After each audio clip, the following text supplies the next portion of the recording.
Oh meu Deus, Brian.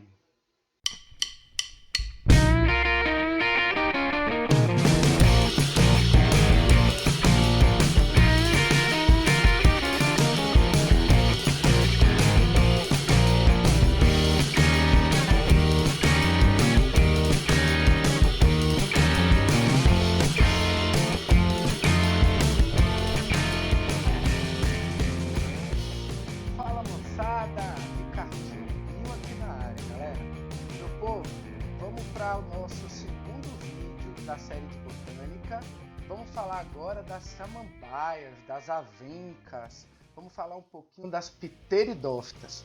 São grupos que sucederam as briófitas com relação às características, então já apresentam uma quantidade maior de características adaptativas, mas ainda estão bem longe daquelas árvores que a gente conhece, dos grupos das gimnospermas e angiospermas. Então, bora falar de um grupo ainda intermediário. A aula de hoje é sobre pteridófitas. Vamos nessa! As pteridófitas, elas são os primeiros vegetais a apresentarem vasos condutores de seiva. Então, elas são os primeiros vasculares, ou como os vestibulares gostam, os primeiros traqueófitas ou traqueófitos. Continuam ainda não apresentando características como estruturas reprodutoras visíveis. Então, elas ainda são criptógamas, e a gente já tinha definido isso na videoaula de briófitas. Então, falta-lhes ainda estróbilos, flores, não tem uma estrutura de reprodução bem desenvolvida. Talvez por isso ainda sejam considerados vegetais inferiores. Mas agora, gente, já que eu tenho a presença de vasos condutores, o porte dessa planta é muito maior. Então, essas plantas podem chegar a 1,5 m, às vezes até 2 metros. Então, lembra que o que limitava o pequeno tamanho das briófitas era a ausência dos vasos condutores, já presente nesses vegetais. Como eles já apresentam os vasos condutores, agora eles já vão ter aquelas estruturas mais conhecidas da gente, né? Raiz, caule e folha, eu posso chamar assim, tudo bem? Mas vocês vão ver que principalmente as raízes e os caules são um pouquinho diferentes daqueles que a gente conhece. Essas plantas continuam dependendo ainda de água para fecundar os gametas, e por isso que o gameta masculino tem aquele flagelo, é denominado de anterozoide, porque ele precisa nadar. Isso faz com que essas linhagens ainda tenham uma dependência de ambientes com elevada umidade. Vai ser difícil encontrar pteridófitas em ambientes que sofrem grandes períodos de estiagem, que são um pouquinho mais secos, tá? Isso é típico de floresta equatorial, as pteridófitas. Elas são encontradas nesses ambientes que são mais úmidos. Galera, os grandes representantes são as samambaias e as avencas. Tem uma pteridófita de transição que já passa a apresentar algumas características que são típicas de gimnospermas, que nós chamamos de selaginelas. Vamos focar mais em samambaia e avenca, que são aquelas que são mais abordadas nos vestibulares. Mas a selaginela também é um outro representante desse grupo. Turma, a reprodução é igual das briófitas e é igual a todos os grupos vegetais. É a metagênese com a alternância de gerações. Fase gametofítica haploide e fase esporofítica diploide. Só que agora, gente, a partir de agora, a gente vai começar a perceber que a fase que predomina é a fase diploide. Então, na transição de briófita para pteridófita, o esporófito passou a ser duradouro e a gente teve a aquisição dos vasos condutores. Essas talvez sejam as duas grandes aquisições evolutivas desse grupo, tá certo? E eu ter o esporófito duradouro reduz um pouquinho a dependência de água. Nesse grupo, nada que seja um exagero, mas uma redução pequena, já que a fase gametofítica é a que mais depende da água, principalmente para a parte de reprodução, para a produção e deslocamento dos gametas. Gente, aqui eu tenho o esporófito de uma samambaia e vocês estão conseguindo visualizar aqui. Muitos de vocês foram criados em casas que na varanda tinham samambaias, ou às vezes até apartamento, mas aí eu quero mostrar para vocês uma situação que é diferente. Essa hastezinha aqui e essas projeções esverdeadas vão formar uma única folha. Isso aqui é uma folha só, é chamada de uma folha composta. Vejam que essas pequenas projeções da folha nós chamamos de folíolos, e eles se projetam como se fossem asas. Por isso que o nome é pteridófita, porque o prefixo ptero lembram asas, então são folhas que lembram asas. Turma, o caule é essa estrutura horizontal, que alguns de vocês podem ter achado que era o solo. Esse caule horizontal nós chamamos de rizoma. Então, por mais que tenha uma nomenclatura que lembre raiz, rizoma não é raiz. Rizoma é um caule horizontal e subterrâneo. E desse caule saem projeções que lembram fios de cabelo, que são as raízes das pteridófitas, uma raiz mais adventícia, assim, ramo principal. Tem uma outra imagem aqui que eu queria colocar para vocês, para a gente ver um pouquinho a anatomia do esporófito. Mas antes, vamos se atentar, quem já teve pteridófita sabe disso, que nas folhas, no limbo foliar, eu tenho essas projeçõezinhas. Esses carocinhos, esses pontinhos, geralmente são marrons escurecidos. Na foto aqui ficou vermelho. Mas são chamados de soros. Nessas regiões eu tenho um conjunto de células que são os esporângios. Vocês já estudaram comigo que os esporângios são as células que produzem os esporos por meiose. Então, os esporos serão lançados a partir dos soros nas folhas, tá certo? Olha aqui mais uma vez a anatomia do esporófito. Essa estrutura aqui é o rizoma, que é o caule horizontal. Dele saem as projeções, que são as raízes, e as folhas, né, com a haste e os folíolos, formando uma folha composta. Tudo bem? O esporófito tem células com clorofila, fazem fotossíntese. A partir de agora, o esporófito passa a ser independente do gametófito. Essa dependência ela era meio que exclusividade das briófitas, tudo bem? Meu povo, e o gametófito? Nunca ouvi falar do gametófito de uma samambaia. Galerinha, vamos falar um pouquinho então do gametófito das samambaias? E o gametófito das samambaias é uma estrutura independente. Ele é formado a partir da germinação dos esporos, e os esporos precisam ser lançados num solo, e em condições especiais eles germinam, originando o gametófito. E esse gametófito, ele apresenta os dois sexos, então ele é chamado de monóico ou hermafrodita. Lembrando que essa definição de hermafrodita, ela compreende que além de ter os dois sexos, o organismo tem que se autofecundar, que é o que acontece com as samambaias. Então, o gametângio masculino, que é o anterídeo, e o feminino, que é o arquegônio, estão presentes no mesmo gametófito. O processo evolutivo ele favoreceu as linhagens que tinham proximidade entre os dois gametângios. Então, aqui tem uma menor preocupação com a amplificação da variabilidade, já que não vai ter fecundação cruzada, mas a pressão seletiva está selecionando os indivíduos que realmente têm uma boa taxa de fecundidade. Então, o anterídeo, por mitose, vai produzir o gameta, e o arquegônio, por mitose, vai produzir o gameta feminino. Então, o anterozoide vai nadar na presença de água, encontrar a oosfera e vai fecundar, formando o zigoto. Apesar das pteridófitas já serem vascularizadas, o gametófito independente dela, que a gente chama de prótalo ou protalo, ele ainda é avascular. E eu tive o cuidado de colocar isso para vocês, porque eu já vi algumas questões de vestibulares paulistas, que como se fosse uma pegadinha, falava do prótalo, mas o prótalo, que é o gametófito da pteridófita, ainda não tem vaso condutor, tá certo? Turma, esse prótalo é uma estrutura meio que condiforme, né? Tem um formato de coração, e a samambaia vai estar numa região, e esse prótalo pode estar, às vezes, 2 metros de distância, sem nenhum contato físico.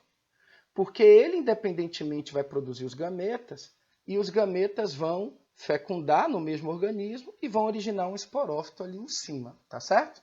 Vocês não conseguem perceber o prótalo em samambaias que são criadas em apartamento, casas, porque quando o esporo é lançado no azulejo, ali ele não vai germinar, originando o gametófito.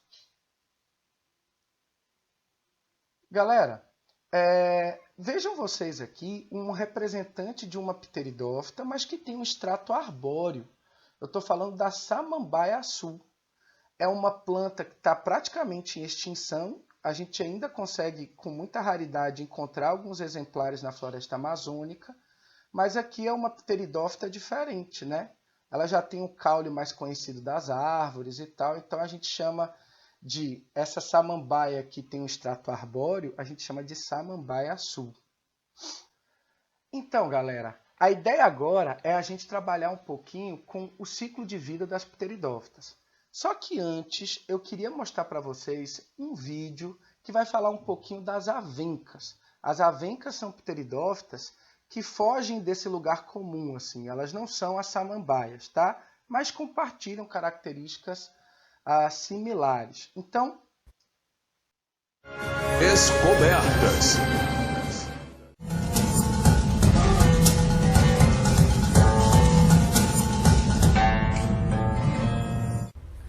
Antes destas plantas, os vegetais que conquistavam a terra eram rasteiros.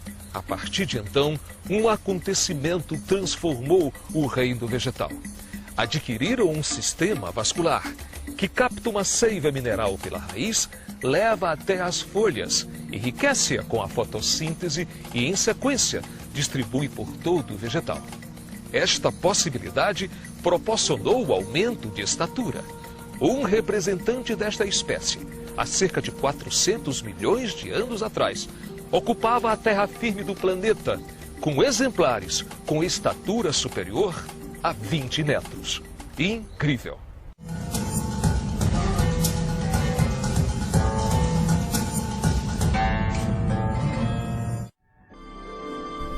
As avencas são plantas que conquistaram o interior dos continentes pré-históricos do planeta Terra.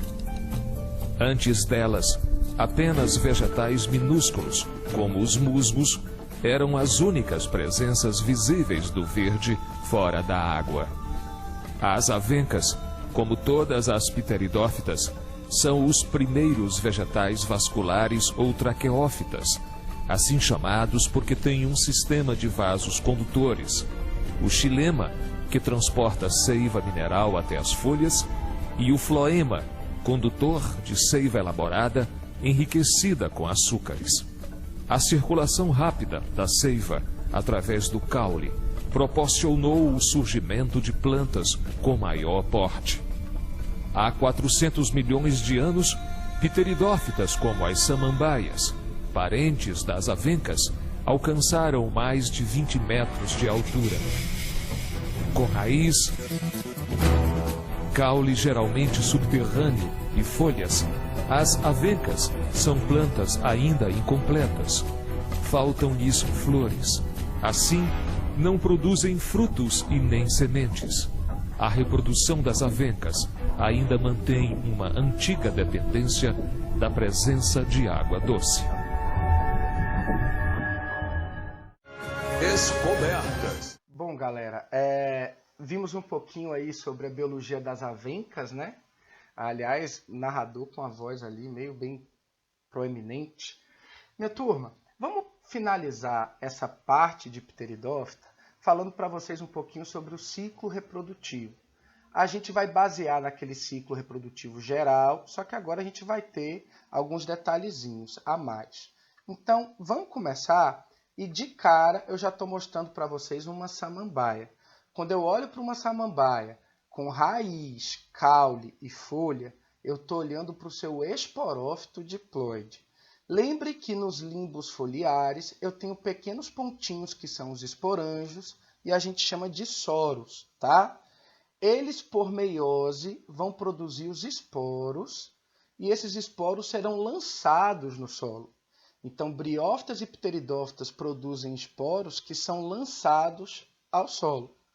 Os esporos, quando caem no solo, eles germinam, já que eles são haploides, e originam os gametófitos. E, turma, essa germinação, mitoses sucessivas, vai formar o gametófito da samambaia, que é o prótalo ou protalo. Esse prótalo, estrutura independente do esporófito, distante até, e que é formado por células haploides, ele já tem os dois órgãos sexuais. Então, ele vai ter o gametanjo masculino, que é o anterídeo, e o gametanjo feminino, que é a oosfera. Uma vez que eu tenho essa fecundação, aí a gente vai conseguir, galera, justamente na fecundação produzir os gametas. Então, o gametanjo feminino. Uma vez, galera, então, que eu tenho a germinação dos esporos, a gente vai formar o prótalo, que é essa estrutura haploide que tem as duas regiões sexuais, né? A gente vai ter o gametanjo masculino e o gametanjo feminino. E a gente vai ter, então, o anterídeo, que produz o anterozoide, e o arquegônio, que produz a oosfera.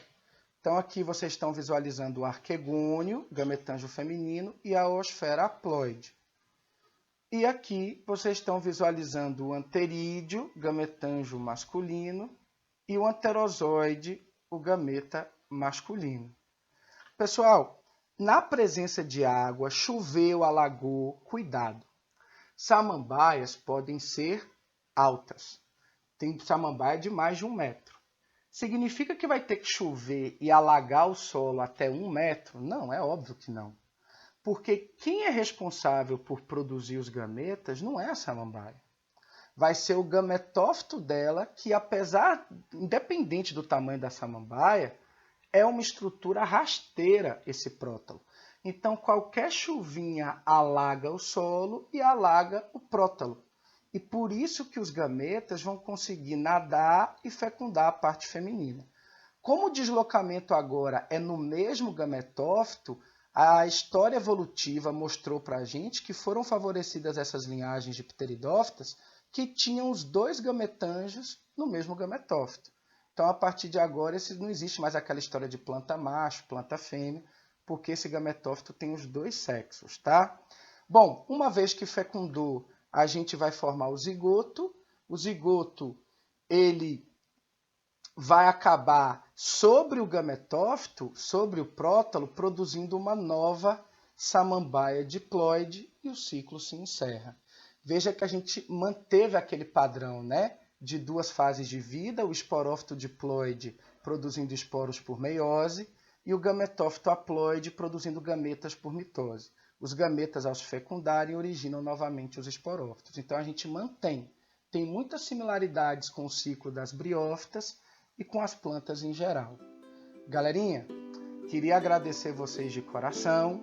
A gente já está finalizando, então, nossa videoaula de pteridófitas.